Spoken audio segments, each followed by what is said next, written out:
இன்றைக்கு இந்த D Rajendar MA படித்து MHD படித்து இந்த அளவுக்கு பட்டங்களை பெற்றிருக்கிறேன் என்று சொன்னால், ஒரு சாதாரண நடுத்தர குடும்பத்தில் பிறந்த நான் இந்த அளவுக்கு படித்து வளர்ந்து ஆளாகி இருக்கிறேன் என்று சொன்னால், அவர் தந்த இலவச கல்வியை இன்றைக்கும் எண்ணி பார்க்கின்றேன். காமராஜர் ஐயா என்பவர் அவர் காங்கிரசுக்கு மட்டும் சொந்தக்காரர் அல்ல, ஏழை எளிய மக்களுடைய இதயங்களில் குடிகொண்டிருக்கக்கூடிய ஒரு மாபெரும் தலைவர். அவரை இன்றைக்கும் நாம் ஏன் எண்ணி பார்க்கிறோம் என்று சொன்னால், அப்படி ஒரு எளிமையான தலைவரை பார்க்க முடியாது. அவர் முதலமைச்சராக இருந்த போதும் சரி, அகில இந்திய காங்கிரஸ் கமிட்டியின் தலைவராக இருந்த போதும் சரி, அத்தனை பிரதம மந்திரிகளை பார்த்தவர், அத்தனை எதிர்க்கட்சி தலைவர்களை பார்த்தவர், முதலமைச்சர் ராஜாதியை பார்த்தவர், நம்முடைய ஈரோட்டு தந்தை பெரியார் அவர்களை சந்தித்தவர். அகில இந்திய ரீதியில் அத்தனை தலைவர்களை மறைந்துவிட்ட பிரதம மந்திரியாக இருந்த இந்திரா காந்தியுடைய அவரை போன்று எவ்வளவோ பிரதம மந்திரிகளை சந்தித்தவர். எதற்கும் அஞ்சாத நெஞ்சுரம் படைத்தவர்.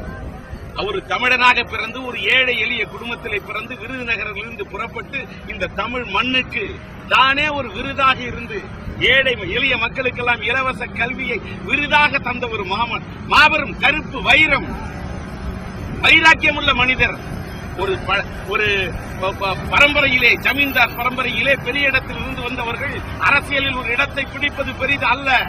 ஒரு சாதாரண குடும்பத்தில் இருந்து புறப்பட்டு வந்து இன்றைக்கு தமிழ் சமுதாயத்துக்கு இந்த இலவச கல்வியை இன்றைக்கு இத்தனை பேர் படிக்கிறோம், கம்ப்யூட்டரை பார்க்கிறோம், நவீன யுகம் என்று பறந்து கொண்டிருக்கிறோமே, இதற்கெல்லாம் காரணம் யார்?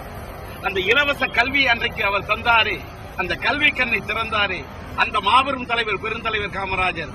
அது மட்டுமல்ல, எளிமையின் இலக்கணம். அவர் முதலமைச்சராக இருந்த போதும் சரி, பதவியில் இருந்த போது வாகனங்களை நிறுத்திக் கொண்டு பொதுமக்களுக்கு தொந்தரவு கொடுக்காத முதல்வராக இருந்தவர்.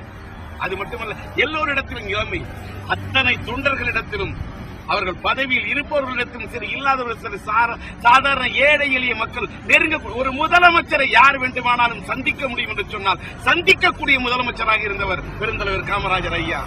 அது மட்டுமல்ல, இன்றைக்கு நாட்டிலே லட்சக்கணக்காக 1 லட்சம் கோடியா, 2 லட்சம் கோடியா, 2000 கோடியா, 3000 கோடியா, லட்சக்கணக்கான கோடியாக கொள்ளையடிக்கக்கூடிய லஞ்சம் ஊழல் நிறைந்த இந்த நாட்டிலே அவர் இந்த மண்ணை விட்டு மறைகிறாரே, அதற்கு முதல் நாள் இரவு படுக்கிறார்.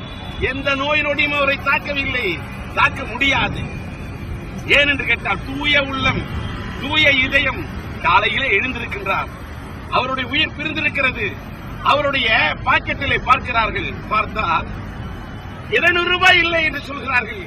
அப்படி வாழ்ந்த தலைவன் யார்? தன் குடும்பத்துக்காக, தன் சொந்தத்துக்காக எதையும் சேர்த்து வைக்காத ஒரு தலைவன். அப்படிப்பட்ட மாபெரும் தலைவர், பெருந்தலைவர்